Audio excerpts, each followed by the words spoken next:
여러분 안녕하세요. 따라왕이에요. 여러분 보통 달리기를 하면은 1등과 꼴등 또는 순위가 매겨지기 마련이잖아요. 아마 운동회 때 개인 달리기 해보면은 뭐 1등도 있고 2등도 있고 또는 꼴등도 있곤 하겠죠. 아마 우리 친구들 중에 달리기를 잘하는 친구들은 1등을 하는 친구들 많이 있었을 거예요. 또는 또 꼴등하는 친구도 있었겠죠. 그런데 오늘 등장하는 이 하나의 이야기 속에 들어가 보면요. 1등과 꼴등이 또 순위가 매겨지지 않은 달리기 경기가 있었다라는 이야기가 들렸어요. 어떤 일이 있었냐면 오늘 등장하는 이 친구는요. 다른 친구들에 비해서 높은 하늘을 가졌지만 키가 작은 6학년 남자아이였어요. 근데 어렸을 때부터 키가 자라지 않아서 안타깝게도 지체장애 6급을 판정을 받은 친구였죠. 근데 이 친구는 학교를 다닐 때 큰 무리가 없었지만은 유독 학교에 가고 싶지 않는 날이 있었어요. 그날은 바로 운동해야 하는 날이었죠. 왜냐하면 1학년 때는 다른 친구들과 키가 비슷했기 때문에 크게 문제가 되지 않았지만은 학년이 오를수록 다른 친구들은 키가 무척 컸을 거 아니에요. 근데 이 친구는 키가 자라지 않아서 작았겠죠. 그러다 보니까 몸을 쓰는 운동회 때 항상 뒤로 처지기 마련이고 특히나 개인 달리기 할 때는 매번 꼴찌를 하니까 앞서가는 친구들의 뒷모습만 보게 되고 항상 꼴찌하고 또 그 친구가 달리는 모습이 신기하고 또 호기심 가득한 친구들이 그 모습을 지켜보는 그 시선이 따갑기도 하고 어쨌든 간에 그 달리기 하는 시간이 달갑지는 않았을 거잖아요. 그래서 6학년 마지막 운동회 때도 그 친구는 달리기에 앞서서 이 마음을 준비하고 있었던 거예요. 오늘도 꼴찌 하겠구나.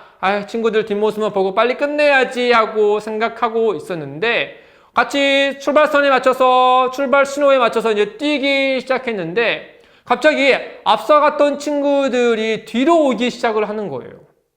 그래서 이 친구가 왜 뒤로 오지? 라고 너무나 의아하게 쳐다보고 있었는데 그 친구들이 뒤로 와서 이 주인공인 친구의 곁에 서고 그 친구의 손을 잡고 같이 걷기 시작했던 거죠. 알고 봤더니 이 친구들이 달리기 할 때마다 항상 시무룩해 있고 마음의 상처를 받았던 그 친구를 이용해서 이런 깜짝 선물을 준비했던 거예요. 그 친구의 꼴등을 주기보다는 모두가 그 친구랑 동일하게 걸어서 결승전에 통과해서 같이 꼴등을 하는 거였죠. 그런데 여러분, 같이 꼴등한 건 아니겠죠? 오히려 모든 친구들이 같이 1등을 한 것이 되겠죠. 그러자 이 주인공 친구가 너무나 감격스럽고 또 고마워서 눈물을 흘렸을 거예요. 여러분, 이 친구가 눈물을 흘리고 또 위로를 받고 기뻤던 것은 1등을 했기 때문에 그랬을까요? 그렇지 않죠. 그 친구가 눈물을 흘리면서 기뻐하고 위로를 받았던 거는 자기의 곁에서 함께 걷고 그리고 같은 목적지를 향해서 걸을 수 있는 친구들이 있었다는 사실을 통해서 이 친구는 큰 위로를 받고 또한 용기를 얻고 기뻐했을 거예요. 여러분, 마찬가지로 이 바울의 편지를 들고 왔던 두기고에 의해서 그 편지를 받았던 골로새 교회 사람들도 큰 위로를 받았을 거예요. 어떤 위로냐? 첫째는 그들은 지금 혼란 중에 있다 그랬잖아요. 참된 복음이 무엇인지 또한 자기에게 슬며시 들어왔던 이 사람들이 말이 진짜인지 아닌지를 분간할 수가 없으니까 굉장히 혼란하고 또 어수선한 분위기 속에 있었지만은 이 바울이 쓴 편지를 들고 왔던 두기고에 의해서 그 편지의 내용을 자세히 들어보니까 참된 복음이 무엇인지를 알게 되고 또한 우리가 믿는 예수님이 진짜 누구신지 하나님이시고 온 만물의 주인이시며 교회의 머리시며 우리를 위하여서 십자가 지시고 우리를 위하여서 영원한 생명을 주신 지금도 우리와 함께 하시는 분이 바로 예수님이란 사실을 참된 복음이 무엇인지를 알게 되니까 이 골로새 교회 사람들은 이 바울의 편지를 읽고 또는 듣고 굉장히 큰 위로를 받았을 거예요. 두 번째로는 이 편지를 들고 온 두기고와 그리고 편지 마지막에 쓰여 있는 많은 사람들의 이름 때문에 큰 위로를 받았던 거예요. 여러분, 당시에는 교회가 오늘날 같은 자유롭게 신앙생활을 할 수 있고 또한 교인들이 또 성도들이 많지 않았던 시대잖아요. 그러니 예수 그리스도를 믿는 사람들은 굉장히 소수였고 또한 그들의 신앙을 또 무시하고 미워했던 유대인들과 또한 세상의 주권자들이 그들을 핍박하고 또한 시기하고 또 예수를 잘 믿지 못하도록 혼란하게 만드는 사람들이 더러 있었을 테니 그 사람들이 신앙을 지키며 믿음 생활을 한다는 것이 쉽지 않았을 거예요. 그런데 그럼 본인들을 위하여서 저 로마에서 지금의 터키 지역인 그 지역까지 지금도 오늘날도 비행기를 타면 몇 시간이 걸리는 그 자리를 이 두기고라는 사람이 바울의 편지를 들고 몇 날 며칠 몇 달을 거쳐서 바다와 땅을 지나서 자기에게까지 찾아왔다는 거죠. 목숨을 걸고 우리에게 참된 복음이 무엇인지를 알려주고자 다가왔던 그 두기고의 모습을 보면서 큰 위로를 받지 않았겠어요? 또한 그 서신에는 누구누가 이름이 적혀 있었냐? 한때는 종이었고 주인을 배신하여서 멀리 도망자였던 오네시모라는 사람이 복음을 들고 다시금 회복하여서 주인에게 찾아오는 그런 사람 이름이 보이고, 또한 본인과 같이 유대인이 아니고 이방인에 불과하였지만은 그래도 그리스도 예수를 믿고 함께 교회 성도가 되었던 유스도라는 사람도 있었을 거고, 더불어서 의사 누가도 있고, 또한 바알과 같이 복음을 위하여서 감옥에 갇힌 아리스도가 가난 사람도 이름이 보이고, 또한 가장 반가웠던 사람은 본인들에게 처음에 복음을 증거하고 골로새 교회를 처음에 시초를 세웠던 에바브로가 지금도 우리를 위하여서 수고하고 있으며 우리를 위하여서 끊임없이 기도하고 있다는 소식이 그 서신의 맨 마지막에 기록되어 있는 것을 보자 이 골로새 교회 사람들은 큰 위로를 받았을 거예요. 비록 상황이 어렵고 힘든 가운데 있지만 그럼에도 불구하고 우리를 위하여서 기도하고 있는 동역자들이 있구나. 우리와 같이 주 예수 그리스도를 믿고 하나님 나라의 백성답게 살아가고 있는 참된 성도들이 저 먼 지역에도 여전히 믿음으로 하나님을 사랑하고 또한 복음을 증거하면서 살아가고 있구나. 그 사람들이 존재하는 것 자체가 이 골로새 교회 사람들에게 큰 위로가 되었던 것이죠. 그들이 주 예수 그리스도의 사랑으로 골로새 교회 사람들에게 이와 같이 문안합니다. 당신들을 위해서 기도하고 있습니다. 끝까지 참된 믿음을, 참된 복음을 들고 살아가십시오 라고 권면해 주니까 큰 위로를 받고 또 용기를 얻었겠죠.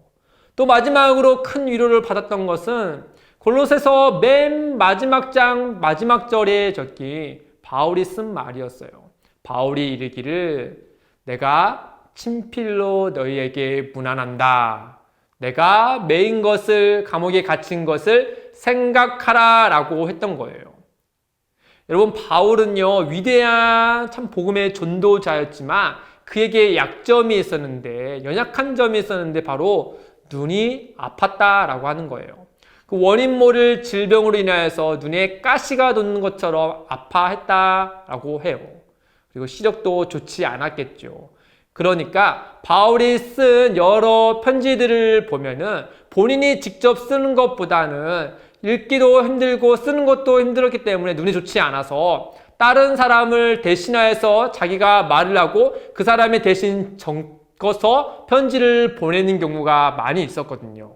근데 골로새 교회는 바울이 보지도 못했고 세우지도 않은 교회였음에도 불구하고 바울이 애정을 담아서 그들에게 문안하고자 그들에게 참된 복음을 증거하고자 사랑하는 마음으로 친히 편지를 써서 그들에게 보냈다라고 하는 거예요. 그것도 자유로운 몸이 아닌 갇힌 상태로 감옥에 있는 핍박받는 상태에 있어서 그들을 위하여서 이와 같이 복음을 증거하고 주 예수 그리스도 안에서 사랑으로 문안하니 그 편지를 보고 그 편지를 읽고 그 편지의 내용을 듣는 골로새 교회 사람들이 마음이 뭉클했겠죠. 우리의 상황이 힘든 걸 알고 비록 나보다 훨씬 더 어려운 상황에 있던 그 바울이었지만은 그럼에도 불구하고 주 예수 그리스도를 사랑함으로 우리에게 위로하고 무난하고 또 참된 복음을 이 어려운 시국에 전하였다는 그 바울의 마음을 알게 되자 이 골로새 교회 사람들은 큰 위로와 또는 용기를 얻었겠죠. 사랑하는 친구들, 우리도 상당히 어려운 시기를 지나고 있잖아요. 코로나19로 인하여서 우리 초등부 공동체가 이전처럼 교회에서 모여서 함께 예배할 수 없는 상태잖아요. 이 시기가 언제까지 계속해서 이어질지 모르는 상황 가운데 우리는 너무나 답답하고 또는 우울해지기 참 마련인 것 같아요.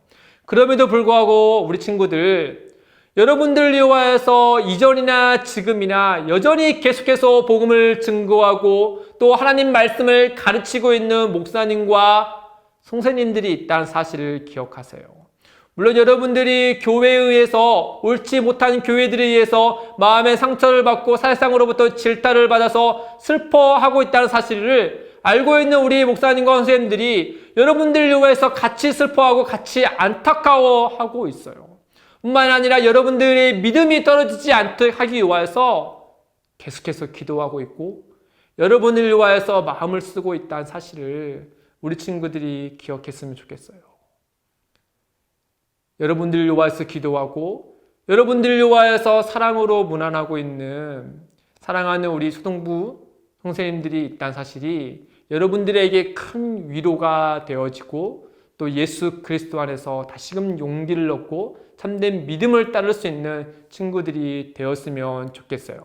뿐만 아니라 우리 친구들도 우리 초등부의 한 일원이잖아요. 주 예수 그리스도 안에서 한 공동체의 한 지체이기 때문에 우리 친구들도 각자의 자리에서 어디선가 하나님께 같이 예배하고 있는 친구들을 위하여서 또는 목사님과 선생님들을 위하여서 우리 더사랑의 교회를 위하여서 함께 기도하고 또 하나님께 함께 예배하며 참된 공동체다운 모습을 계속해서 갖춰갈 수 있는 우리 친구들이 되었으면 좋겠어요.